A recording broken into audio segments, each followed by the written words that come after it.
Welcome to the Gonzo book. My name is Jose.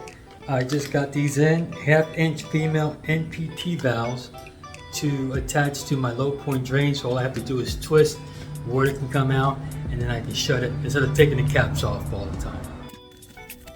This is what I have to do before.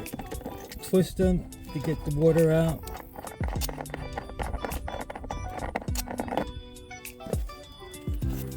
Nice.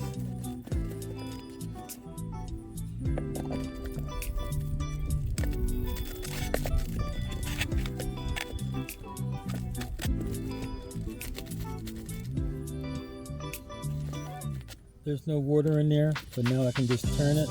Water will come out, and just shut it. Perpendicular, parallel, perpendicular. Nice.